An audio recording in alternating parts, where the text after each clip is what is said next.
Hello, and thinking about Christmas, I recall a story as a boy when I had received some gifts, and later that day, some family members had come over the house to share in the Christmas celebrations with us.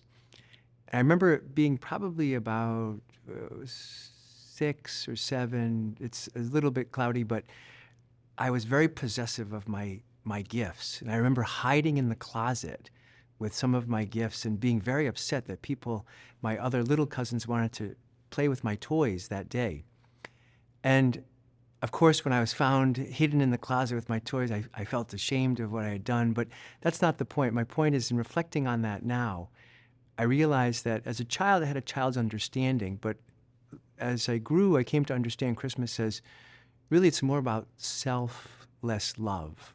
And if we talk about the nativity or the incarnation of Christ, I recall the Philippians hymn, Philippians 2, where it says that Jesus, although being God, did not deem equality with God something to be grasped, but he emptied himself.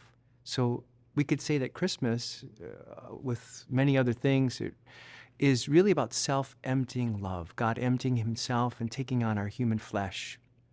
And thinking about that, if salvation is really dependent upon self-emptying love as self-gift, then we could say in sharing in this path or this call to salvation or to call to heaven, we are asked to imitate that. And looking at the three loves, loving God, loving neighbor, and loving ourselves, as we again reflect on the Christmas mystery, the incarnation, if we think about how can we be more selfless in loving God, it's obviously putting God first, allowing God to direct our path, our vision, to inspire our hearts, to inform our dreams. God meaning our relationship with God and our love for God. And then love of neighbor. How can we love our neighbors more selflessly, in a more self-emptying way?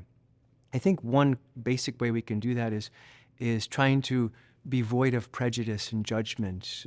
We're very quick to judge people, and especially as we meet them or we may look at them and immediately form judgments.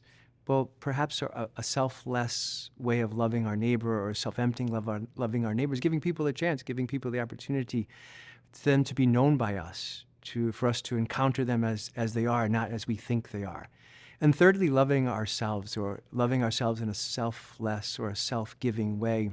We have in our minds, I'm sure, a litany of lies that often can form about who we are or what we lack or what we're missing or how we're deficient. And it's possible that if we love ourselves in a more selfless, self-emptying way, we could be honest about who we are. We're not perfect, but we also have gifts and we're made in the image and likeness of God. So all of that leads me to conclude how blessed we are to have Christ born for us, but also to teach us that salvation is really about a self-emptying love. God empties himself for us so that we might share in his divinity.